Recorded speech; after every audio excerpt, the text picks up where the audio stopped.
Hey everyone, welcome to Brushes with Beck. In today's video we are going to be looking at these watercolour brush pens. Now these are no-name brand basically. I was at the shops the other day and we have this store called Typo. They're like a trendy little stationery store that also sells like, you know, funky mugs and socks and laptop bags and that kind of thing. And I noticed they actually had some art supplies at the front. Now they had some watercolor pencils and, you know, markers and a few different things. And they also had these watercolor brush pens. And I've never tried any sort of brush pen, let alone watercolor ones. So I thought, you know what? Why the heck not? Try some cheap ones, see how they go, give them a bit of a review or a trial run and see what happens. So I don't really know what to expect in terms of quality, but we'll find that out as we go along. So there's really not much information on this. It's just, you know, release your inner artist with our set of watercolor brush pens. So they're filled with vibrant colors, you can use them straight away. There's a water marker included, and they have a soft brush tip, which feels like a traditional paintbrush. And they're easily blendable. So it has 20 watercolor brush pens and one water marker. So I haven't opened this yet. That's how much I paid, $29.99. So they also had, if you're in Australia and you want to try these out from Typo, they also had 2 additional sets. They had cool colors. Well, not really cool colours and warm colours, but they had an additional 2 sets of colours. I can't remember how many was in the pack, maybe like 18. They had an additional 18 blues and greens, and then a set of 18 like reds and purples and that sort of thing. So if you're looking into that, that might actually be an affordable way to get a wide range of watercolour brush pens. Don't know why I turned that back over.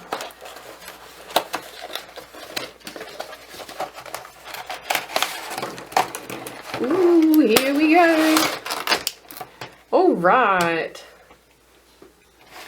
Fun, fun.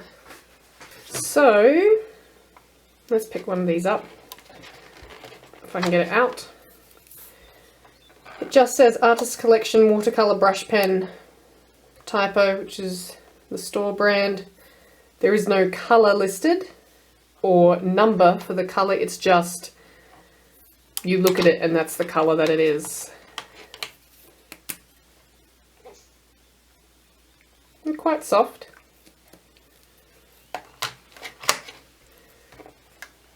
So here is our water brush. And the great thing about this water brush is I can also use it with my watercolour pencils if I want to do like field sketching or something. So this doesn't have any water in it at the moment. So I'm assuming there's clearly a thread there. I need to work out how to get this open so that I can fill it. One moment, please.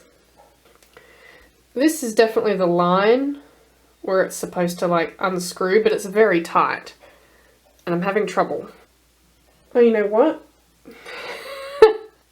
It's a reverse thread, so that's why I was having trouble. There's that saying, righty-tighty, lefty-loosey. This is the opposite of that. Twist it to the right to undo it. So I'm going to go put some water in this well. I don't know how full to fill it, maybe up to there, I suppose. So I'm going to put some water in this, and then I'm going to get out like a watercolor sketch pad, and we'll test these out. So I'm going to be swatching onto this Fabriano Studio hot pressed watercolor paper. It's a really lovely smooth paper, so that should hopefully help us with blending potentially. I'm not really sure. I thought about using a cheaper watercolor sketch pad that I had, but I thought there's no point if I really want to know how these brush pens are going to perform. So I'm just going to rip one of these off.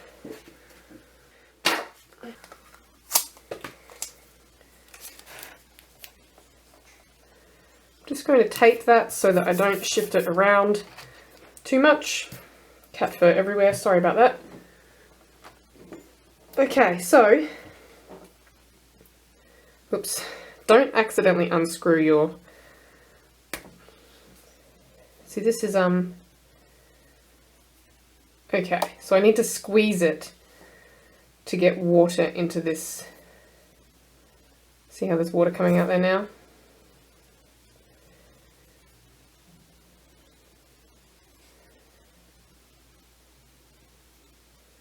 So that will be interesting once I get some colours down. Okay, so I'm going to start at this top end, and this is like the pinks. So I think I'm going to do a little square swatch, and then maybe see if I can drag some of that colour over with the water brush pen. This is very pale. I did not expect it to be that pale. Let me see if I can layer it up. It gets darker as I layer it. And then if I use the brush pen, the water brush pen, I think it'll be easier to see with the darker colours. Alright, so this is like a hot pink based on that. See, these colours are not, I suppose because they're watercolour, but they make them appear so much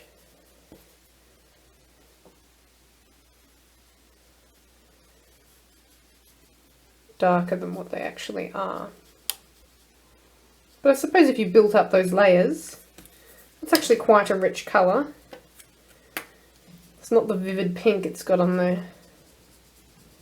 Oh, I don't have any water in there yet. This is difficult. Oops. Now I have way too much water on there. You see that big glob of water that just fell right off? Well, that's one way to do it. If I keep going at this rate, I'm going to run out of room on this piece of paper. These are quite dry almost. See, that's sort of a bit closer to the nib. What next? See how dry and scratchy that sort of is? So there's not a lot of moisture within these pens themselves. And I suspect on a watercolour paper, you could, like you wouldn't want to use a cold press because the rough texture of the paper would probably ruin the brush nibs. That blends out quite nicely. Especially once I add a really big glob of water on. I might just clearly I've got this massive wet patch over here. But I'm going to see what happens when I add the brush pen onto the wet paper already.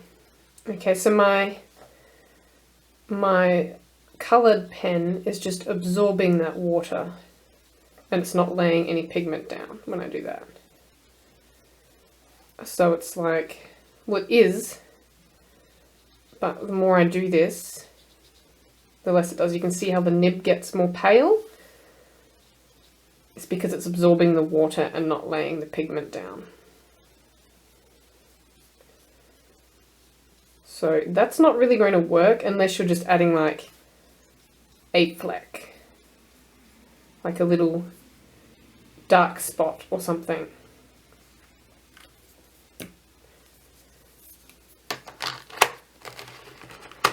So here, this should be an actual purple. Everything else has been pink so far. Actually, these transition lines actually blend out really well.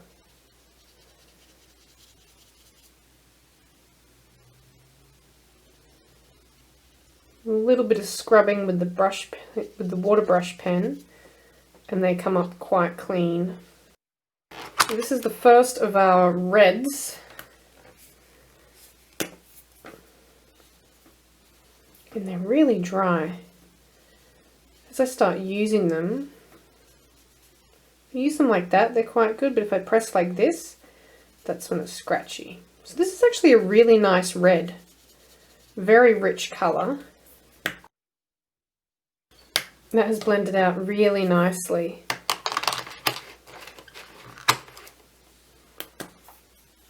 And an orangey red? Yeah, an orange.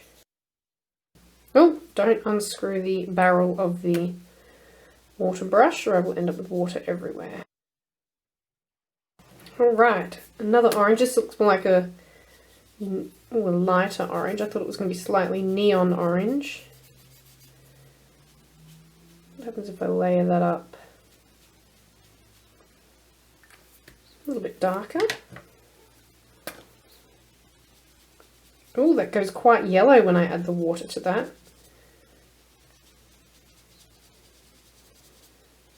So that's something to remember.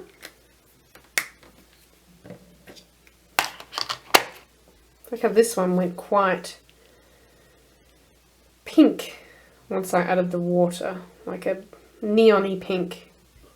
What was I up to? I've done a red and 2 oranges, so I'm up to like a flesh colour, I suppose. A very yellow flesh colour.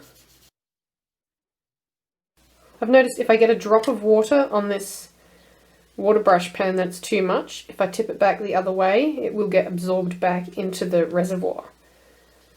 So I can end up with less water on the brush if I accidentally put too much on there. So that's good. That is a very strong yellow. Like that colour is just, I don't know if that's coming across on the camera, but that colour is really strong. Very, very bright, vibrant yellow. I did not expect that at all. Okay, so the next colour in line is light green, by the looks of it. Yes, well, it's not really a light green in here, but I suppose I could mix one with either of these. Well, that's not really a yellow, but either of these lighter colours. Ooh, and that can happen too. Apparently, let's just leave that as it is before I get too carried away. This is darker green. Given how dry the colours already are, I don't know how long they're going to last. I mean, I understand the point is to add water to them. I just expected them to be a bit more wet, I suppose, with the initial lay on. I'm just concerned that they might dry out quite quickly, even with the lids on. Now, I guess that's more of a bluey green and this is more of a forest dark green, and that is a lighter green. That comes up a little bit more yellow once you've actually added the water to it.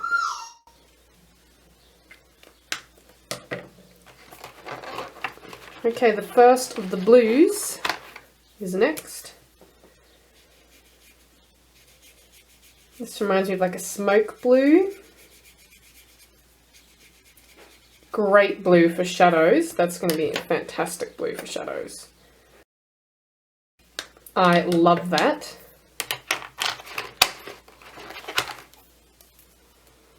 Then we've got I guess a true blue. That actually goes quite dark once you layer it. Very rich blue. So far, that's how much because I filled this water well pretty much all the way to the top. That's how much I've used so far. So that's pretty good because I'm most of the way through my colours. Now we have, ooh, a grey. Are there two? Looks like there might be 2 greys. Unless the other one's black. It's hard to tell when they're in the packaging. It looks like there might be 2 greys. Maybe there's a warm grey and a cool grey. That would be nice. Although I wouldn't expect there necessarily to be. This green is still soaking wet. I put way too much water on that.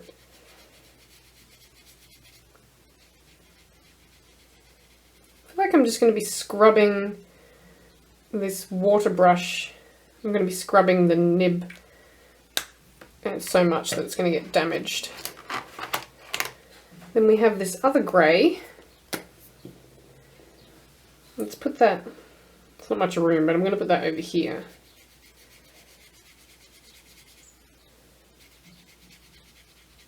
So maybe that one's a cool grey and maybe this one's a warm grey, because there's not a huge difference otherwise. This one's certainly darker, but I could probably layer that one to be darker as well. What's left? We have some browns. Okay, I just had to switch out my camera battery, but we are back and we have a cattail. This is one of 2 browns that come with the set. Oh gosh. This is one of 2 browns that come with the set. Let's see what it looks like. I try to re-record if I've said something while my parrot has made a very loud noise. I try to just re-say the sentence basically, but I don't always realize that she's made the noise, and I just keep talking because, you know, she makes noises so often that I tend to start tuning them out. And so I think, oh, she was actually really quiet during that video, and then I play back my recorded video and and she just made noise throughout the whole thing. So that's funny. Funny for me, not for you guys who are trying to listen to my video and I am talking and you can't hear what I'm saying because my parrot's making noise. Okay, so very last colour is black, if you can call that a colour. I call it a colour. That's actually undiluted. That's actually a very nice rich black. That's beautiful. I wasn't sure how strong it was going to be.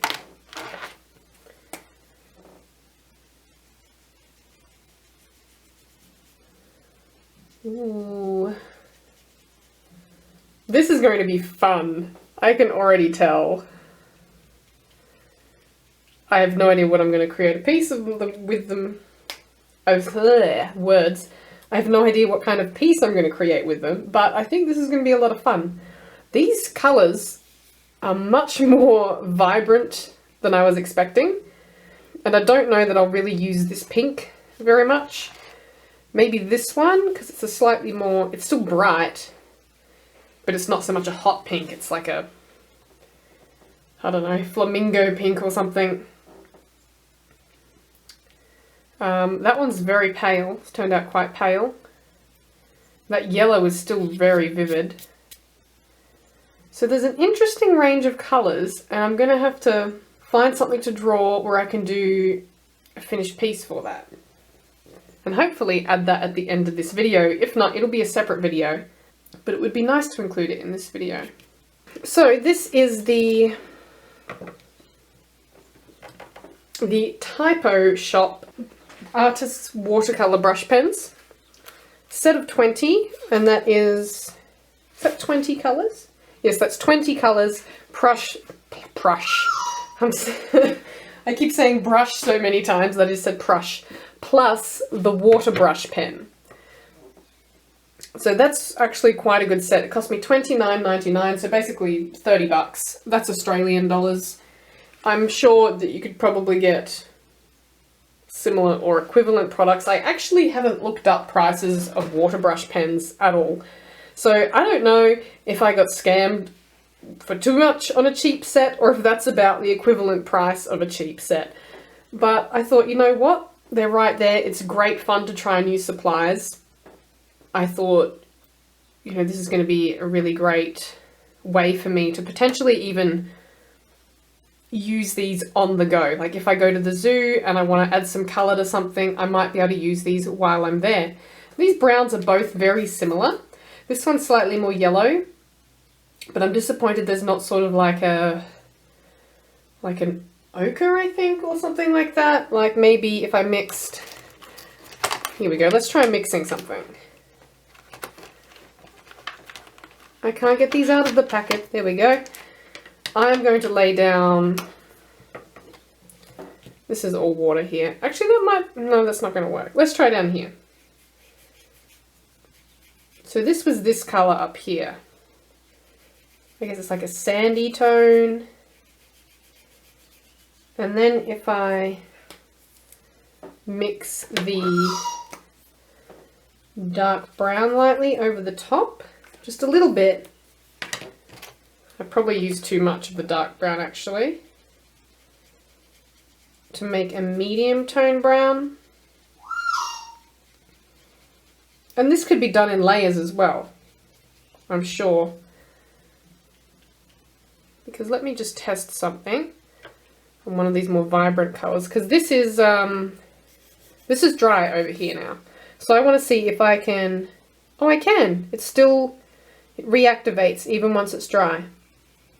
So layering will be a bit challenging, but if you start from light areas to dark areas, it probably shouldn't matter too much. I've got red in my water brush. But when this is dry, which it is not, because I only just did it, so yeah, blending colours should be fairly easily because they reactivate. And these would actually be fun to use with masking fluid too. I don't even know if I have masking fluid at the moment, but that would be a good way to keep a few little highlights, because obviously I can't really use them, I can't use them wet on wet. They need to be used wet on dry, because it doesn't, the wet surface doesn't take any of the pigment. You can do it a couple of times like that, but then your brush pen is absorbing the water, not the paper absorbing the pigment. So it does need to be used wet on dry.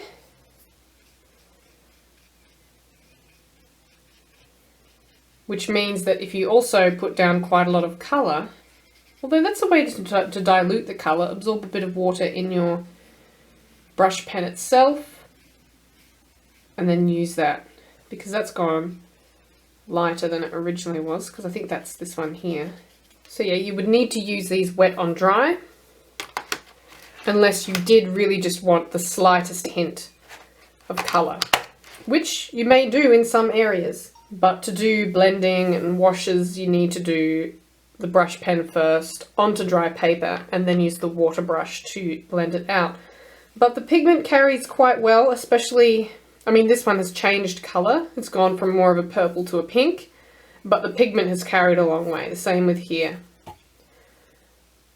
And the yellow as well is extremely vibrant, which is really, really great. I'm just going to lay this one down again. And this second one, I took the water brush pen all the way to the end, and now I can't even see that original colour anymore. So I could easily lay, you know, some texture or some detail with the brush pens over the top of that painted area. So like I said, that's this set of 20 brush pens. Like I said, I haven't looked at prices or comparable brands, but this was just, it's going to be widely available in Australia. I mean, I'm sure a lot of them are, but this was from Typo, which is, I know it's become quite popular in the last 5 years or so, that store. So there's probably one near you, and I'm assuming they probably also do online shopping. I don't really shop there very often, but every now and then they have something that piques my interest, a notebook or that sort of thing, and these were sitting right at the front. I was like, how can I resist art supplies? Now let's get into completing a finished piece with these. I might do something a little bit more stylistic perhaps, so I can include some more of these bold colours. as opposed to something a bit more natural, unless I pick a brightly coloured parrot, which I could do. Before I get into that, if you are interested in other product reviews or unboxings or testing out other art supplies, please head over to my channel, take a look at some of those videos, check those out, subscribe to my channel, thumbs up, click the notification bell, all of those things.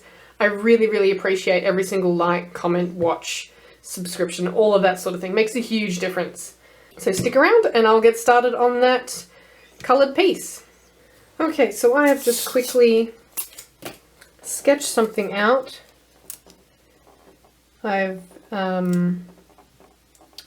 This bird is a mulga parrot, and I will be drawing the male bird.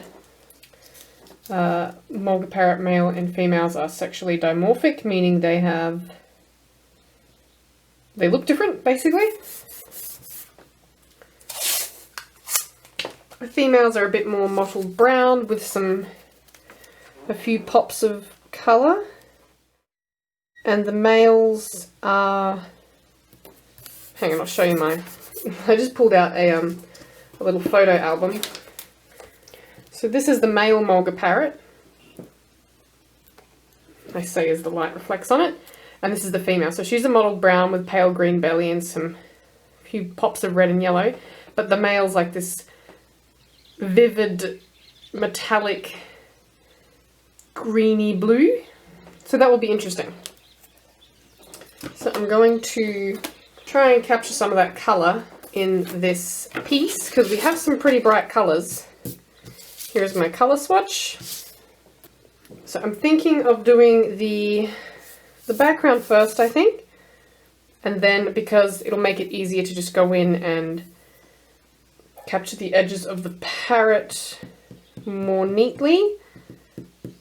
I think my sketch is a bit dark, but so we might see it through the markers, the brush markers, but that's okay. Now I need to remember that this can be reactivated once wet, and this yellow is very, very bright. So I might use some of this. So what I am doing for this image, starting with the background, I am laying in some colour, obviously, that's a silly thing to say, but I'm not going in with solid colour. I'm going in with sort of like hatching, because I wasn't quite sure how much colour I would need down, and I think I actually in the end put down more than I needed, but I went in with all the colours I wanted with my background before using the water brush. Now I think this made it a little bit harder to blend things out because they dried a little bit more. Earlier when I tested the blending on a dry colour, I did it on the red colour, but I since realised that not all of the colours blend that easily once they're dry. So I had to scrub a little bit with the brush pen to really blend out all those lines, but in the end it came out really nice and really smooth, and I was able to get rid of all of those lines. Now the lightest green that I had in the set was actually the perfect green for this mulga parrot's feathers. So I used that for the main feather colours, and just laid in some other colours, some yellows there. Just working through different sections of the piece. I tried to work on separate sections so that I wasn't bleeding colour into areas that were already wet, and instead working in completely dry areas before moving back to other areas that I could work on that may have previously been wet, or areas that had been touching wet areas. So I found the colours quite easy to blend out. I did get a nice watercolour effect on the main green of the bird's feathers, and I found that laying colours over each other was fairly easy to blend. Obviously, the longer you let one of those colours dry, the more it's going to take a bit more work to get that first colour up to sort of blend them in together. But I did like the result. I like that I could be a little bit accurate with detail with the brush pens if you have a lighter hand, and then you could certainly give a much more painted look by using that watercolor brush to really sort of spread that color around. Just working through the piece, you know, building up a few layers on the branch, building up some shadows under the bird. And in the end, I decided that I wanted to outline it with a fine liner. I think it's a 0.3, just to really sort of refine those edges, because the edges were a bit soft, as they can be with watercolor paintings, and I didn't have that much detail in it. So I felt that going around the edges really helped refine the piece and make it pop a little bit, and I'm really pleased that I did. But the colors of these watercolor brush pens I found to be really, really vibrant, very vivid. Even after they've been drying for a few days, they're still extremely vibrant.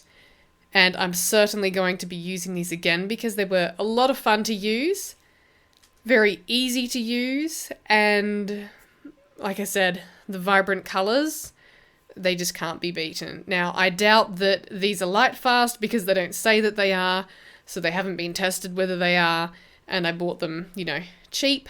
But you know what? For a supply on the go, I'm sure these will be really, really fun.